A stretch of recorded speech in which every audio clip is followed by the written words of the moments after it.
Hello, everyone. Good afternoon. So I'm Dane Krambergar. I'm the head of workplace wellbeing services at Mind. My role at Mind is working within the workplace wellbeing team. So we work with employers, big, small, across all sectors to help provide some guidance on how you can create a mentally healthy workplace. So that's giving advice to employers at the organizational level about what things they can put in place to support employees, things like employee assistance programs, occupational health, mental health training, etc., but also advice to employees about how they look after themselves. With me, I've obviously got Julie, and Julie is founder of the... Some water. Oh, thank you. Treat yourself. That's good. Yeah, and Julie's going to be able to talk from a perspective of actually building a business, and hopefully we'll have some insight into how you do that without burning yourself out. I'll be covering some stuff around mental health in general, like what are the stats around mental health in the workplace, what are the challenges that you guys in this room are facing as small business owners, entrepreneurs, freelancers, and how do you look after yourself in that process? So some really practical tools that hopefully you can take away from this. I'm going to skip that. I already had the intros. So just to start very basically, actually, before I do that, Julie, would you like to introduce yourself more fully? Okay. I was the first and only woman to win Entrepreneur of the Year for the whole of Europe. So it's a good one. It's a good one. And because of that, I was asked by the Prime Minister to do a review of self-employment in the UK.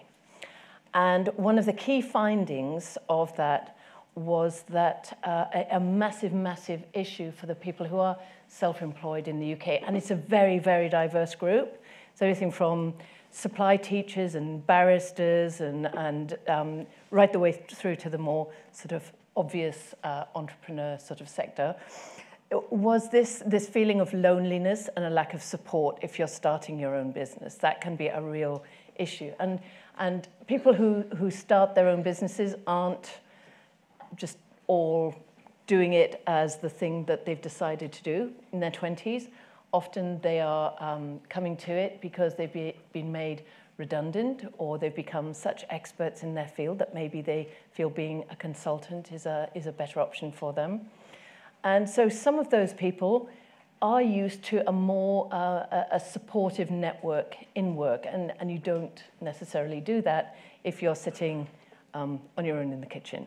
So one of the great things about the Business and IP Centre here at the library, and thankfully now in all the Business and IP Centres in the libraries throughout the whole country, is that it's a place that you can find other people with the same mindset that are trying to do the same thing.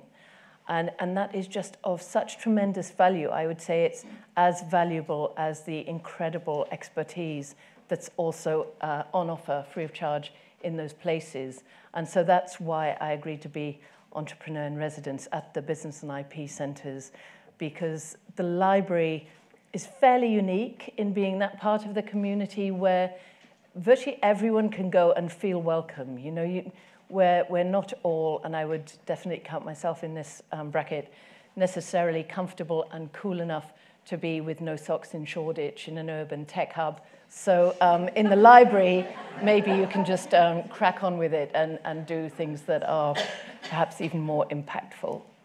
Thank you, Julie. Basically I wanted to open up by just talking about the fact that we all have mental health. Every single one of us do, the same way that we all have physical health.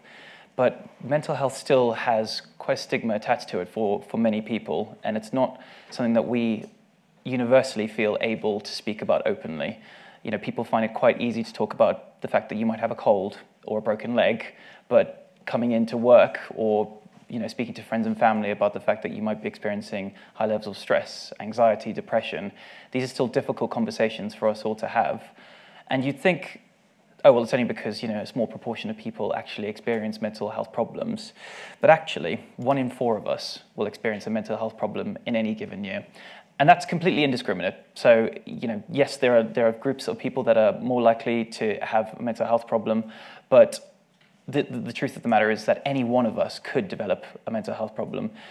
I learned that the hard way. I was kind of typical young, feel like I could, invincible, just run myself into the ground, work all the hours that God sends. Actually, I briefly had a side hustle as a web designer, so I have very limited experience about what you guys go through.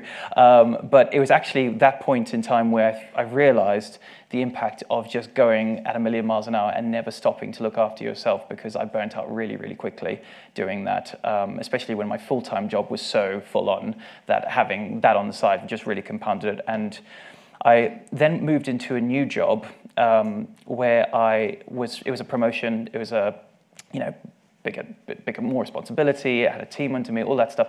And I felt this overwhelming need to prove that I was just going to be amazing at this job. So I worked even harder, pushed myself even further. And what started happening was I actually became less and less effective at my job, because I was just burning the candle at both ends. I just wasn't getting enough sleep. I wasn't putting good stuff into my body. I wasn't eating right. Wasn't exercising. And slowly but surely, and I didn't notice it, I was getting to a point where I was becoming increasingly critical of myself, because I thought, I'm not actually performing as well as I used to. What's going on? What's happening to me? And my self-worth became so diminished that my anxiety levels just went through the roof. I just suddenly thought, I'm worthless. I'm not good at what I do. I'm just not good at this whole life thing. And it culminated in having an almighty panic attack at Baker Street Station. I was on this really hot tube on the Bakerloo line, and suddenly this feeling of being really trapped in came over me, and I just suddenly, my heart was just thumping, racing really fast. And I was like, I can't breathe, I'm going numb. What is happening to me? I thought I was having a heart attack or something. Anyway, got off the train, started lying on the platform, because I was just like, I don't know what else to do. Didn't really fancy lying on a dirty platform, but I didn't have many options at this point. So I was lying there thinking, all right, so this is it, this is how I'm gonna die. This lovely woman came up to me and she was like, oh, would you like me to do acupuncture? Is that gonna help? I'm like, no, go away. She was very well-meaning, but it was definitely not what I needed. Went to the hospital. Well, actually, one of the staff members came across and said, oh, I've called an ambulance, but they said they'll be here in 2 hours. And I was like, oh, okay. Anxiety level straight through the roof again. So I was just feeling, I just felt, wow, I don't know what is happening to me. So I went to the hospital. They checked me out, physically absolutely fine. Heart rate was fine, all that. They said, you had a panic attack. And I was like, oh, what? Why? And it's like, well, it could be any number of reasons that you've had a panic attack. And it took me a long time to realize what had led to that point of just feeling so worthless and just so anxious about everything that I just panicked.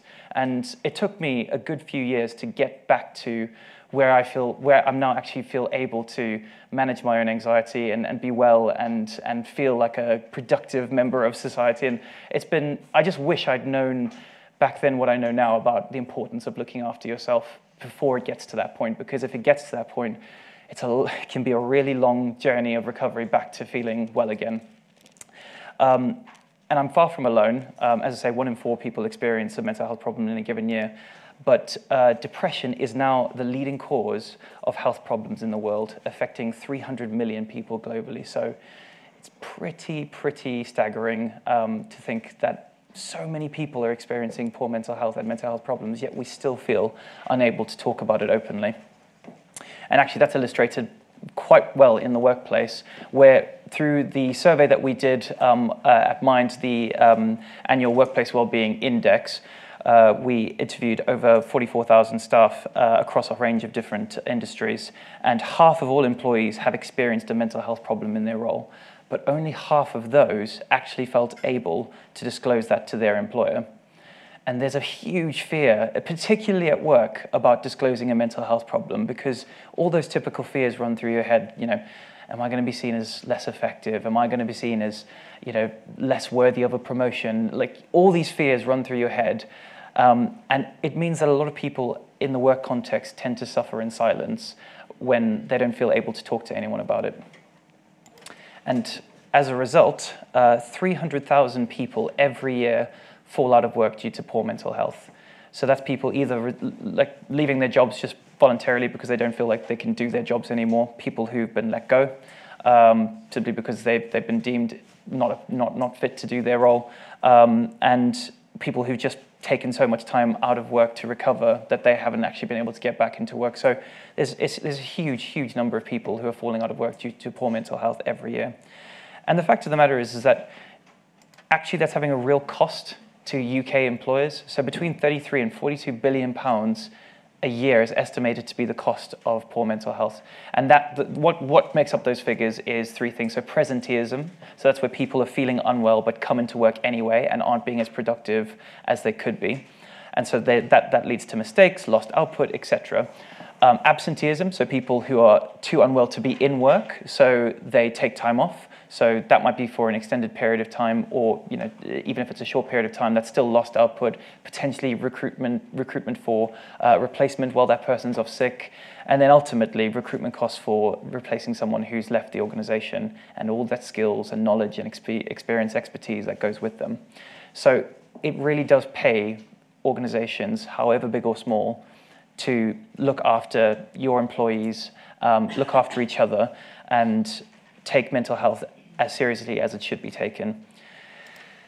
Coming on to small businesses, to be kind of more relevant to you guys. So in the UK, there are 5.7 million small business owners and self-employed people. If you apply that 1 in 4 stat, there's potentially around 1.4 million small business owners, entrepreneurs, and freelancers that are experiencing a mental health problem right now. So it's definitely not something to ignore. And we know that 15% of the UK workforce does not have an employer. And the reason that that's important is because actually an employer can offer a lot of support structures around things like having support for staff, an employee assistance program, occupational health, whatever it might be. And if you don't have that support structure in an employer, it's really difficult sometimes to get that support. We know that 45% of freelancers say that they haven't considered their mental health before going on into self-employment. And I don't think that that's surprising. Particularly many of you in the room potentially have great business idea that's you're filled with passion and drive to want to do it. Your mental health is maybe not something that's going to be top of mind going into that venture. It's going to be more about, I want to deliver on the vision that I have for my business, and that's what's most important to me. And actually, everything else is going to be secondary. Unfortunately, over 60% of entrepreneurs, small business owners, etc., say that poor mental health has had an impact on them, and that's really, really high. That's certainly higher than average, and it's no wonder. There's an incredible amount of pressure that small business owners and entrepreneurs go through. Lack of budget for training courses, for example. Building mental health awareness, being upskilled on what mental health is and how to look after yourself. These training courses, they can be quite expensive, and if you don't have the budget for that, that can be a real challenge. The closest to your boss or the owner, who's sometimes a family member, it means that there's this kind of heightened sense of responsibility to perform, or even if it's just your own business and you're by yourself, there's this pressure on you to perform for yourself, to be like, actually, I want to prove to myself that I can do this and I'm okay, and that can be really difficult. Similarly, closest to the mission, as I said, if it's not just a job for all of you in this room, it's something that really drives you and really fills you with passion, and you want to do the best that you can do. And the pressure that I talked about earlier, that was just my job. Like, that wasn't even something that I had started up myself. That was just me doing work. And the amount of pressure I put on myself led to that burnout.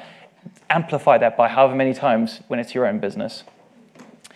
And of course, being part of a smaller workforce means that fewer people are there to cope with any extra demand if it does come in. If there's work that comes in unexpectedly and there's only a small number of you, or if it's just you, there's no way to pass that round. So there's just an enormous amount of pressure that you guys will go through.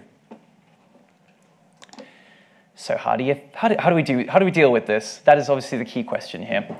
So there are a few guides available. So if anyone's not heard of LEAPers, it's a community-driven initiative organization that offers free mental health support for freelancers.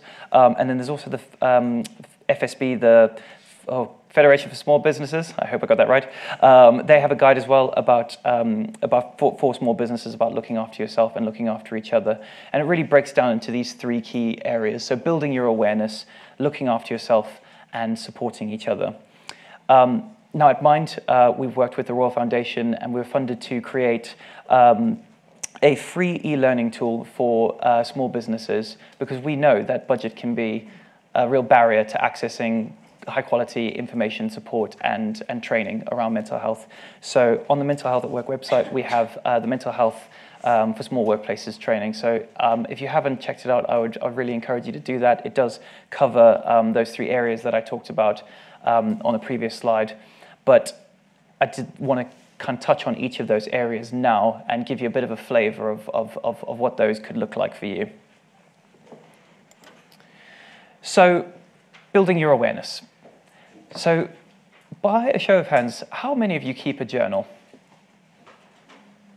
There's a few of you, but I would say definitely most of you don't. Not saying journaling is for everyone, but it's certainly something that I have found incredibly helpful. And the reason for that being is that when you keep a journal, it forces you to look back at your day, your month, your week, whatever it might be, and pick out what's actually gone well in my life at the moment. What has really been positive? What achievements have I made? And it's so important to reflect on that and reflect on those successes, because it's something that we don't do often enough. And when we don't get into the habit of reflecting on our successes, all we can see is the failures. So keeping a journal is really, really important. And likewise, when you do want to note down things that haven't gone well, reflect on why that might have happened. What could you do differently next time? And it just really helps to organize your thoughts. If you're anything like me, I get into bed and my thoughts are just racing all over the place. I'm just thinking about the day that I just had, the day that I'm about to have tomorrow, like everything, it's just running through my head, and I can't sleep. Taking literally 5 minutes to just do a brain dump, I feel like I've thought about it, it's on paper, and I can leave it until tomorrow. So I do think a journal is really helpful. The second two, talking about mental health and talking about work. So building your awareness can be actually as easy as just talking about it. Talking to similar people, or just talking to anybody about mental health, you'd be surprised how when you start that conversation, how much you'll learn from other people about their experience of mental health. I remember when I opened up about it, I was so pleasantly surprised that everybody that I spoke to was like, actually, now that you mention it, I've experienced something similar. I'm like, but I had no idea. Like, I spoke to my mom about it, and she was like, yeah, when you were little, I had anxiety for years. And I was like, I just had absolutely no idea that was the case. It was only until I started talking about it that I got an awareness of what other people were going through as well. And not being afraid to talk about work. I think, especially as entrepreneurs and small business owners, your work is your life, and you might want to avoid speaking to friends and family members like, oh God, talking about work again. But actually, it is so important to share your experiences of work and have that network of support around you to understand what you're going through and what your life is like. So looking after yourself. Before I kind of go into some of these things, I did want to get your perspective, Julie, on what... I can't even see what the answers are Well, no, to be. I purposely so. I don't want to bias your opinion.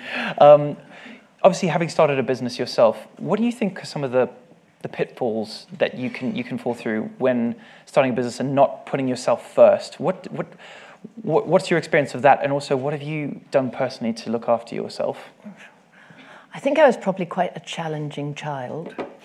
So, because I can remember very, very clearly every morning from a horribly early age, lying in bed and being determined that I wouldn't actually get out of bed until I thought of 3 good reasons to get out of bed that day.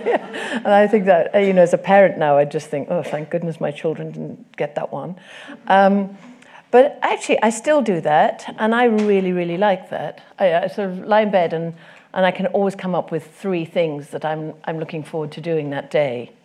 And if the day looks a bit grim and I can only have 2, then maybe one of them is, stopping and having an unhealthy snack somewhere else or something, and just pumping the day a bit. But I think it is important to just start the day on a bit of a good note, because if you start the day feeling like you're dreading it, the day is very likely to fulfill what you're sort of working it up to be. One thing that is very, very important to me is priorities. And I think that I do get an awful lot done, but I can manage it because I know what my priorities are. So first of all come my children, and then it's extended family, and then it's Cambridge Satchel, which is the 3rd child, and then it's sort of other things.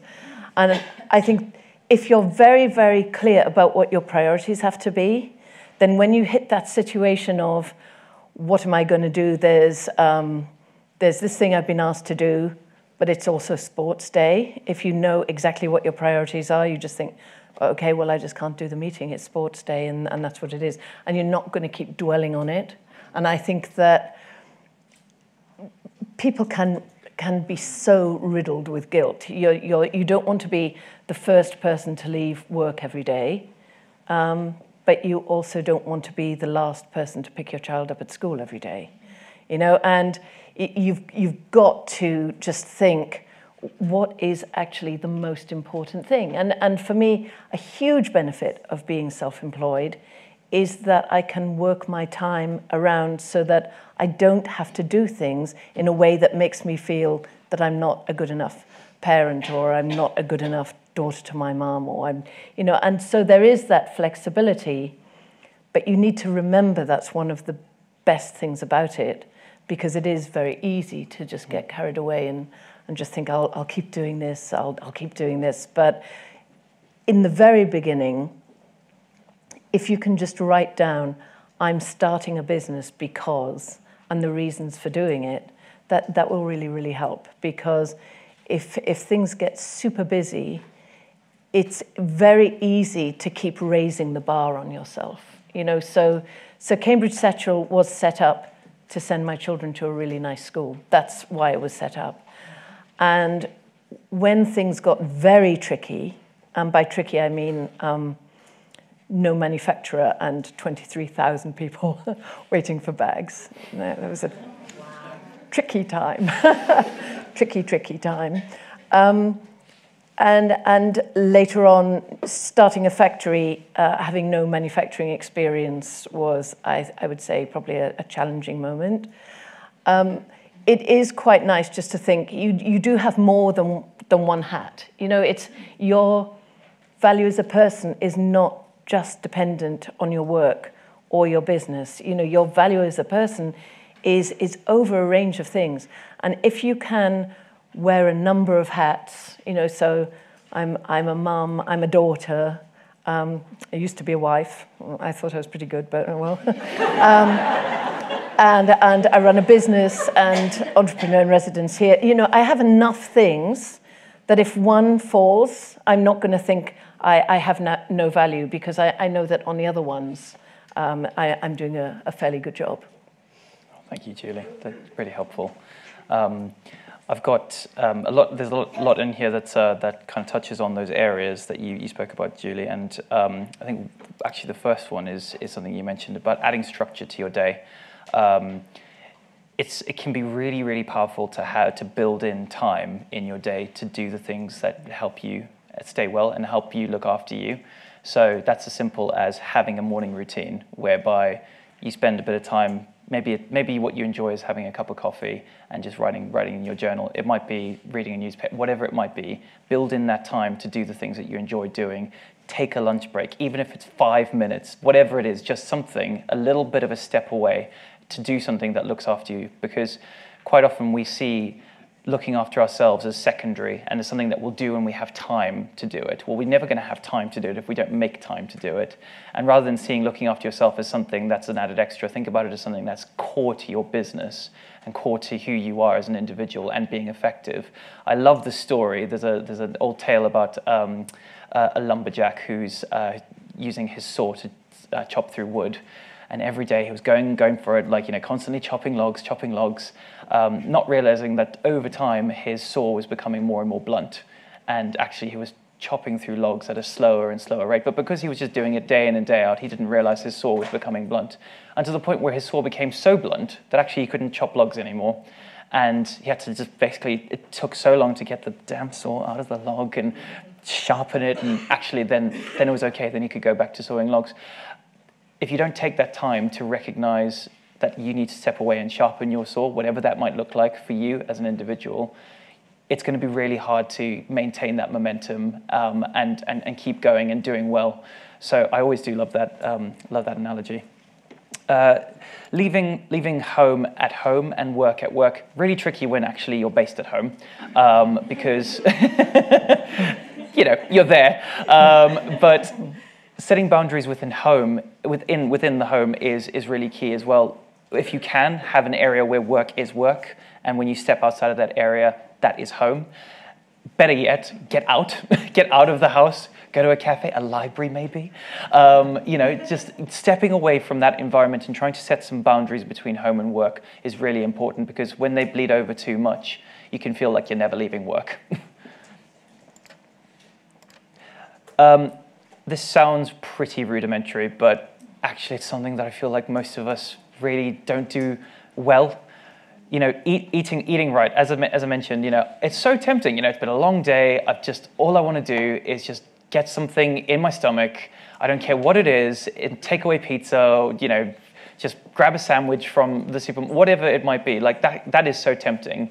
But ultimately, what you put in your body is going to make a big difference. For example, surrounding yourselves with sugary snacks, you're going to get that high from the sugar, and then you can come crashing down. And actually, the impact that has on your mood, your concentration levels, is really, really not to be underestimated.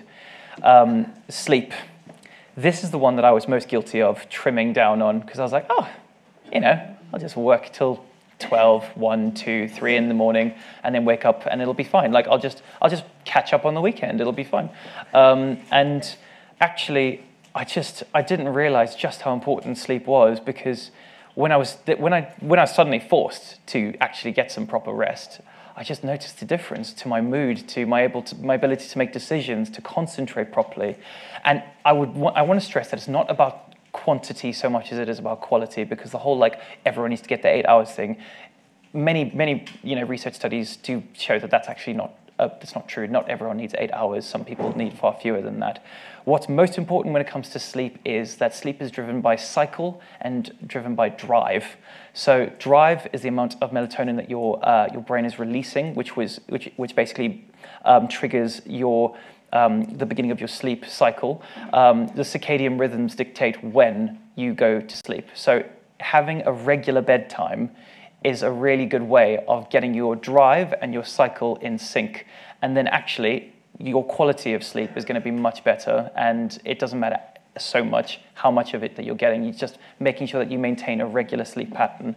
Exercise, it just has enormous benefits, releasing endorphins, reducing the amount of cortisol, which controls how much stress you experience. Even if exercise is something that you struggle to accommodate into your day, literally the simplest things can help. Doing a little wall sit when you're brushing your teeth. For anyone who doesn't know what a wall sit is, it's pretty much as it sounds. You do this. You sit on a wall and you brush your teeth. And that's just 2 minutes of exercise that you wouldn't have otherwise had in your day. And it's just something simple like that. Just incorporating those little exercises into your day can be a really good start if you're struggling to fit exercise in.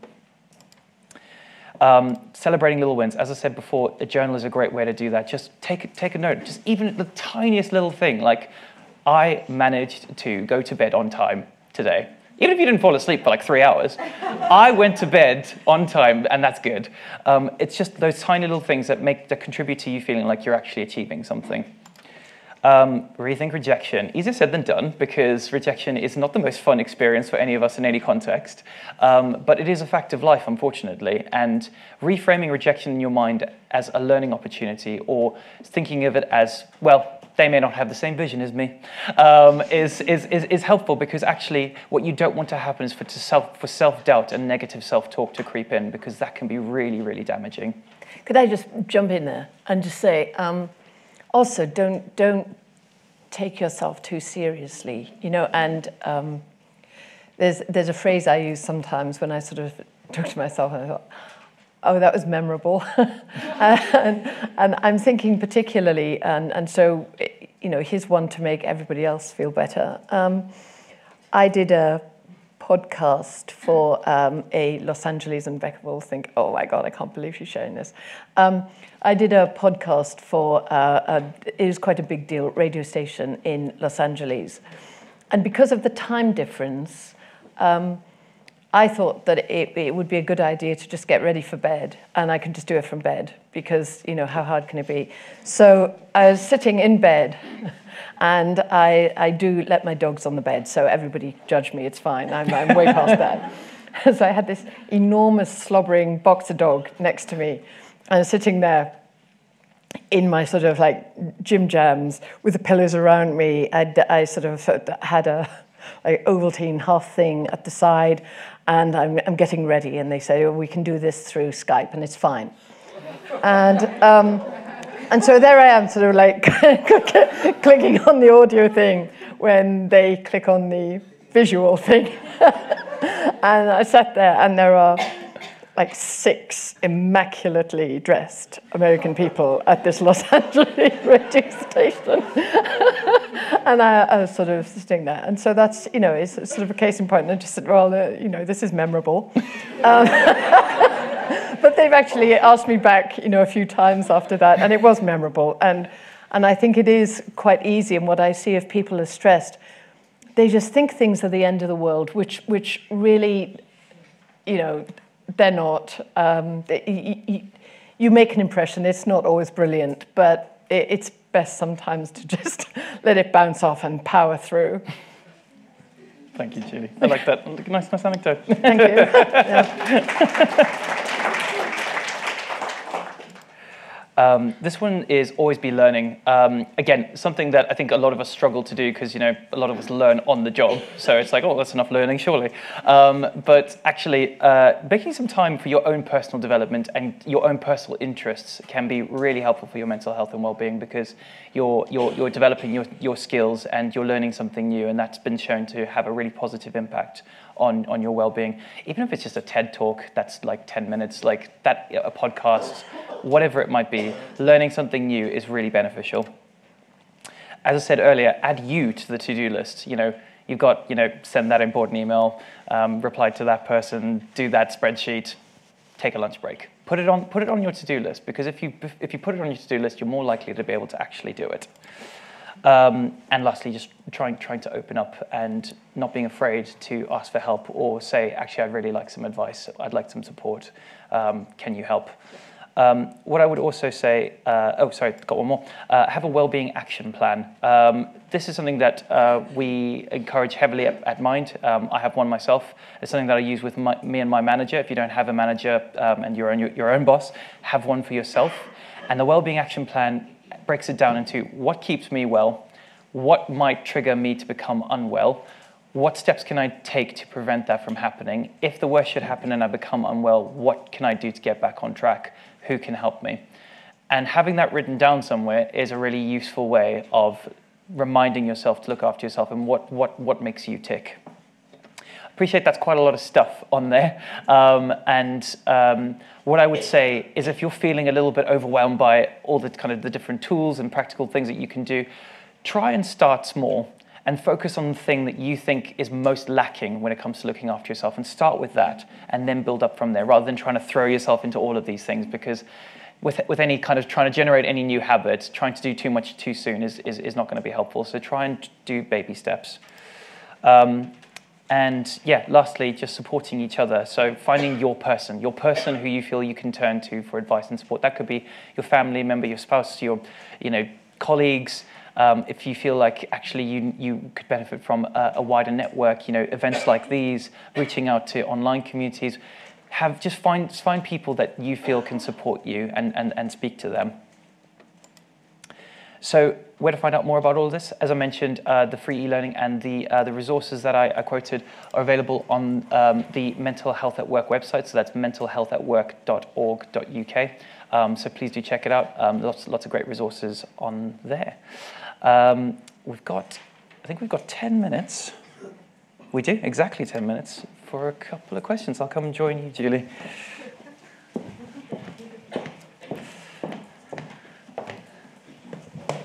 Hello. Whoa! I felt it would be a bit weird just like sitting on the other end, so hello. Just going to protect my personal space here. Wow. Just kidding. Actually, do we have any questions? There we go. Thank you for that. It was great. Is there a direct correlation between mental well-being and distance of commute?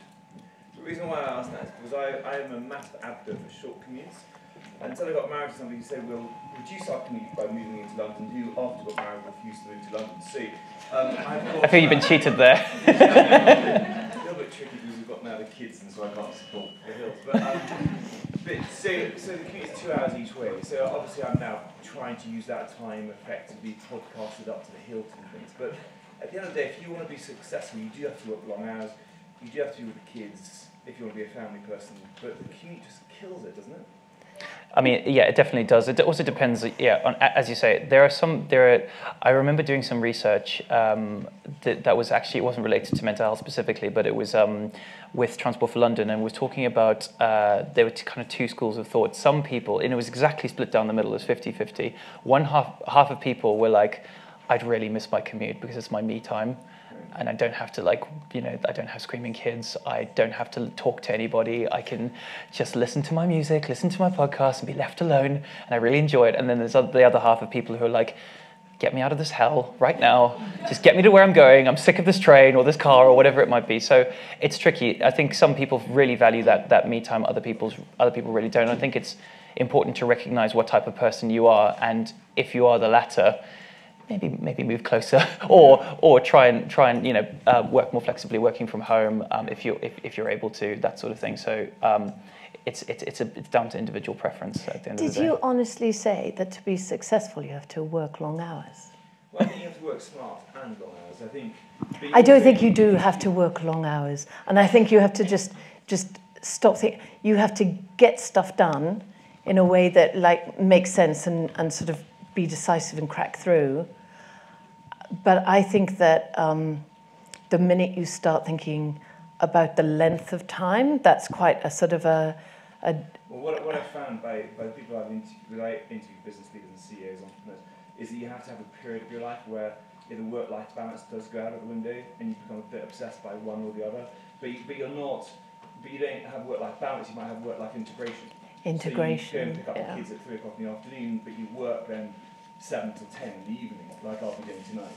And I think that's something to look forward to. On a Friday, ugh, yeah. that sucks. I think it is brilliant, though, just how much you can get done from home, that you don't have to have the commute. Because even if you were just working from home on a Friday or something, and you didn't have that commute every single day, that would be quite nice. Thank you for my free therapy, by the way. I feel like the way you owned it was really exemplary. We've got a question over there. And then one here. Oh, no, sorry. Obviously, some days are better than others. Do you have any advice for people who have, got up in the morning, think you're going to have a great day, and then all of a sudden your anxiety hits you, and you have that to-do list, and then obviously that then becomes overwhelming? Do you have any advice as to how to communicate to people when you've had those days and haven't been able to achieve a task, and how to kind of get yourself through that moment as well? Can I go first on this one? Go for it. I never have more than 3 things on my to-do list for the day. Never, ever. If I can get my 3 things done, that's great, and then I'll feel good about getting something else done afterwards. But, usually there's going to be something that's more burning than everything else. But if you do a brain dump and you come out with 127 things on your to-do list and you've done 4 things, I'll be feeling like a winner because it's one more than my 3. But you'll be setting yourself up to feel pretty bad. Yeah. I would add I totally get that whole pressure of feeling like I've got so much on my plate, I don't have time to feel anxious right now. That I've definitely been there before, and actually I've found just being open and honest and saying I am not feeling myself today. I don't feel, if I were to try and come in and do my work, I would be pretty awful at it, and I would really struggle. You're going to get much more out of me if I can take today to look after myself and come back fighting fit tomorrow, hopefully. There's stuff that I can do from home today, because I feel like it depends. Actually, I don't know if it's the case with you, but with anxiety for me, being at home feels like my comfort blanket, because that's my safe environment, my safe space. And I feel like actually, and I'm really fortunate to work with Mind, where there's that understanding. If you need to work from home, go for it. Just do it, because that's going to be most helpful for you. And I think more often than not, being just open and honest about how you're feeling and the impact that it's having on you, and actually positioning it as, you're going to get more out of me if you allow me to take some time for myself. Most people cannot argue with that logic and are generally very understanding. I think you're definitely next. Hi. If you've got young kids and you're starting a family like I have, young kids, and you start trying to start a business, when I'm working on a business, I feel like I'm missing out on family time. Yeah. When I'm with the family, I feel like I'm missing out on the business time. Right. I can't be, so to restart the question, I've got 2 young kids, and when I'm with the kids, I feel like I'm not doing what my business plan or what my business activities are. And when I'm doing the business, I feel like I can hear them laughing and playing downstairs because I work from home. I feel like I'm missing out on family. How do you balance? And what tips would you give? How old are they? 7 and 4. Mine was 6 and 8 when I started Cambridge Satchel. And I just recognized that it would be easier to get more done, when they were in school than it is in the school holidays. And to just think, that's okay, because I need to have a bit of a rebalance then. I remember starting to think, I remember coming home, and it was on a day when something had gone really, really, really, really badly wrong with the manufacturer, and I thought, I'm going to have to start a factory, it's the only answer. And then my daughter saying, well, what's for tea? And that's the thing, but you have to do, it's the priorities thing, and you won't be able to go full steam ahead when they're very small and they need you there. But then when they're in school, you can be really, really focused and enjoy that time and make the most of it. Or if the other thing I find with libraries in particular, you're going to find other people who have small children, and maybe you just say, in the school holidays, I can have them do something fun with them on a Tuesdays if you take them on a Thursdays. And it just does make you focus. And I was so much more productive because I was limited in my time. Yeah, okay. So thank you. Oh, we got one there and then one there. Just one over there. Thank you so much. I work at home. But I have my question is I'm very emotional. Like anything bad and good can be catastrophe for me. So how you deal with I'm wearing many hats, so both good and bad. I had a bad day. I got so angry. I asked God, how can you do this to me and this thing? And good day, I met this fantastic person, and I have to take time to calm myself down and then back to normal. So how you deal with this emotional up and down and focusing on your work, which you're passionate about, and also family can anything can affect your mood. Yeah. So for me, when I have those bad days, I try and reframe things that have happened to me and into anything that's negative into a positive, because I think when I have bad days, it's so easy to focus on what's bad. And actually, so I'll give you an example. I was heading back home, and it was the most nightmarish commute I'd have. It ended up as a 2.5-hour journey rather than my usual hour commute. Long commute. And actually, I found myself standing on the train, just screaming in my head, why is this happening? This is just it just was pouring with rain. It was boiling hot on the tube. And I suddenly just decided, actually, you know what?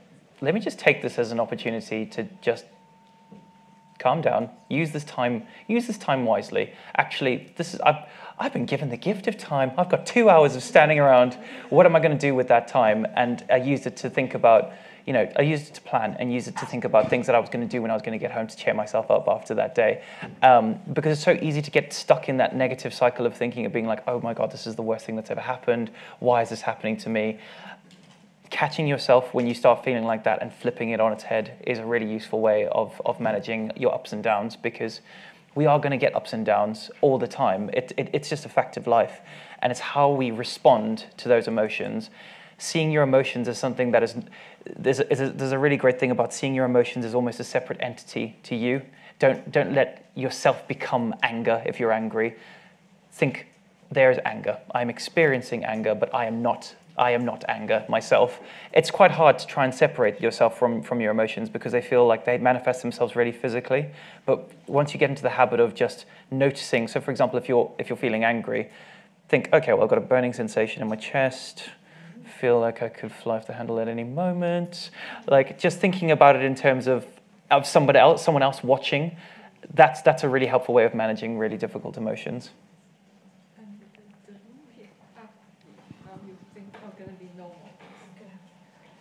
Oh, I think we're getting a time check. We are getting a time check, and there's one person who's had their hand up several times. I'll do just outside if you want to come chat. This lady's had her. Thank you. I just wanted to ask Julie, do you have any advice? You've talked a lot about people working for ourselves, looking after ourselves, in terms of expanding businesses and working with others. Do you have, say, 3 bits of advice for creating a good environment to work with other people? I think I only employ people I really like. I mean, because if times get hard, you don't want to be around people that actually you don't like, even if they're really good at their job as well. It's a massive, massive thing. If you think you were going to go on a really long plane ride, and then you found out this person was going on a really long plane ride as well, would you tell them you were on the same flight? And if the answer is no, then maybe you shouldn't be employing them. And so I think that certainly at Cambridge Satchel, we've got a really supportive atmosphere, and people never ever say that's my job, so I'm not going to help somebody else out. And part of that is because I'm so careful in the hiring process. We look for people who will never say that's not my job. We also look for people that like dogs, but that's just because we have dogs in the workplace. I can totally get on board with that. Yeah, because we have dogs in the workplace, and I don't want anyone to feel terrified every day. So I think really there's an awful lot to be said for just being kind to yourself and just indulging yourself. And part of indulging yourself is choosing carefully those people that you choose to surround yourself with. Is that we done? Oh, thank you guys so much.